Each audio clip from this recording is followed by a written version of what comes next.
mbinguni kuna maziwa na asali. Ndio. Nenda mbinguni basi. Kwa sababu mbinguni ni sehemu nzuri ya kustarehe. Na wewe ukijiunga katika familia ya Yesu utaweza kustarehe. Lakini yeye anasema ameweka milango miwili. Na wewe ni wa kuchagua. Utachagua kwenda kwa shetani au utachagua kwenda kwa Yesu. Lakini mimi nakushauri nenda tu kwa Yesu. Kwa sababu Yesu mwenyewe anasema kwamba kila aliyepambania mimi akaweza kusimama mbele za watu na kunitangaza mimi, akija mbinguni na mimi nitamkubali, nitamtangaza mbele za malaika na mbele ya Baba na mbele ya Roho Mtakatifu na kwenye mbingu yote watajua kwamba wewe umeushinda ulimwengu.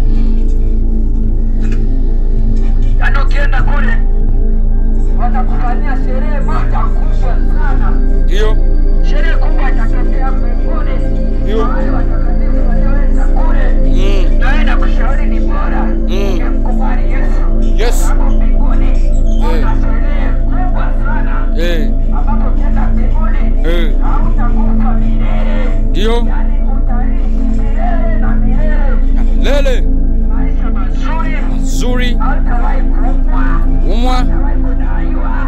Hautawahi kuwa na madeni ya aina yoyote. Hautawahi kufumaniwa. Yaani hautawahi kupunguza kwama mwezi. Hata na hili jua linalokutoma ukatoka jua halitakuwepo. Yaani kule kutakuwa kuna aina ya upepo fulani ambao humu duniani sijawahi kuona. Kwa sababu walivyokuwa wakiishi Adam na Eva hawakutoka jasho, hawakufanya kazi ngumu, hawakuzaa kwa damu. Na wewe ukienda mbinguni utaweza kurithi kama alivyorithi Adam. Alirithi lakini akakosea. Lakini wewe ukienda vizuri utaweza kuchukua ule urithi wa Adam na Eva waliopoteza. Mungu atakupa wewe ule urithi waliopoteza Adam na Eva. Mungu atakupa wewe. Na kushauri bora kubali wa Yesu. Ndio. Ninakushukuru sana kwa sababu umeweza kunisikiliza na umeweza kukubali huyu Yesu. Na yeye anasema ukinikubali mbele za watu na mimi nitakubali mbele za Baba yangu aliye mbinguni. Amina. Na mbele za Roho Mtakatifu na malaika. Bwana Yesu asifiwe. Amina. Sasa namkaribisha mtumishi anaendelea kusema. Ngoja atasome hapa mambo. Mambo ambayo yanapoteza watu wengi. Wasiingie mbinguni. Ndio haya. Ndio. Soma katika Korinto wa kwanza. Korinto wa kwanza. 6:9. Ndio.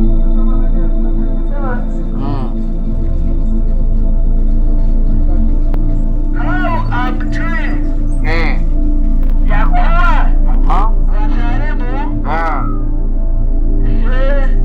hawataurithi ufalme wa Mungu. Hamjui kwamba watu wanaodhulumu hawataingia katika ufalme wa Mungu? Huwezi kuingia. Sidanganyike Kabisa. Ashirati hawataurithi ufalme wa Mungu. Ndio. Wala waabudu sanamu. Ndio. Wafugaji, walawiti, wezi, wanaotamani. Na baadhi yenu mkiwa watu wa namna Ndio. mlioshwa, lakini ulitakaswa, lakini mlihesabiwa haki katika jina la Bwana Yesu Kristo na katika Roho wa Mungu. Ndio. Hapa Petro ni Paulo anawaambia kwamba watu wa Korinto, anawaambia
Ndio. Mtu anaenda shuleni kusoma, watoto wana nini?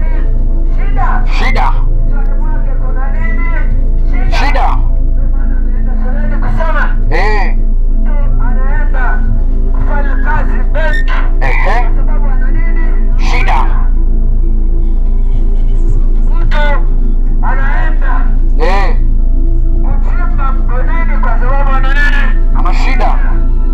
Lakini yeye Yesu anasema kwamba leta shida zote Wake. Wake. na yeye atakusaidia kukutoa huo mzigo mzito. Ndio. Hizo shida kwa Yesu ni ndogo sana. Ndio. Haya mambo ni madogo sana kwa Yesu. Ukiyaleta kwa Yesu, yeye anafanya yanakuwa rahisi sana. Rahisi sana kabisa. Kwa sababu hii dunia ilipofikia Kabisa. ni mahali pabaya sana. Pabaya kweli kweli. Niwasomee hapa. Uone kwamba dunia imeharibika. Imeharibika. Lakini dunia, mimi narudia, haijaharibika. Bali wanadamu wenyewe ndio wanaijaribu haribu. Wanaijaribu.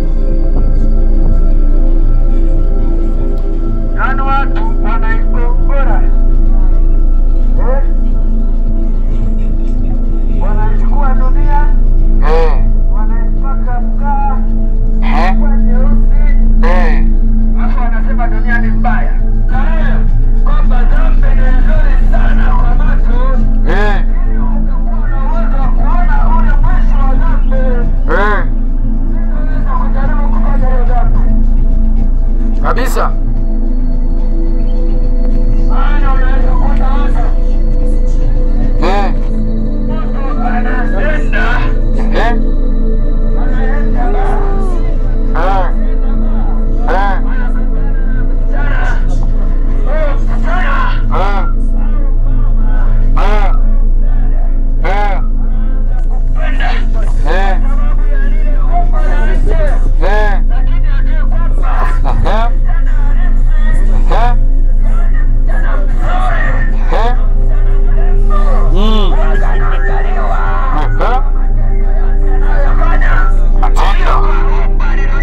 Kabisa.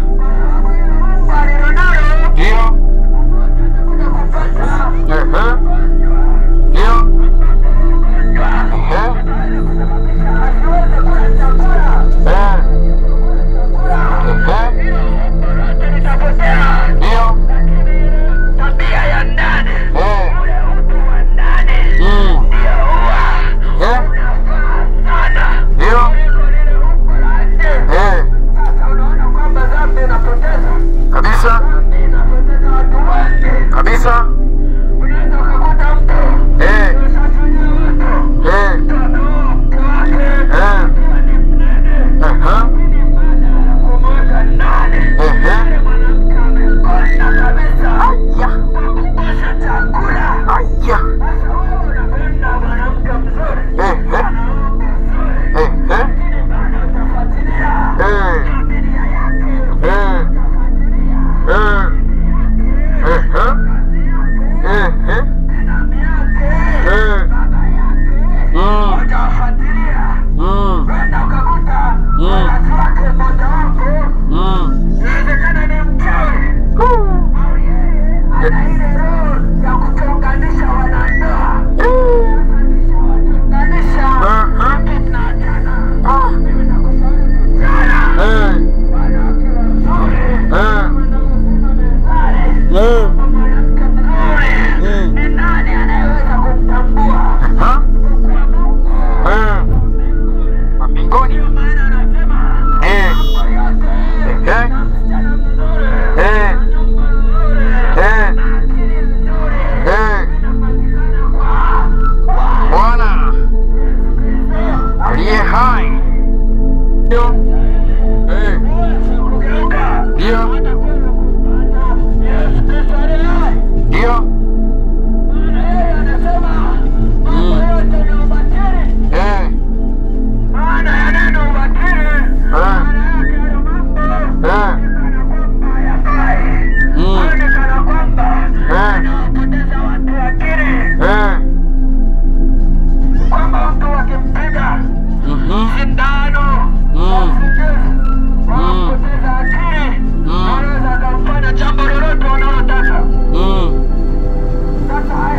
Ndio.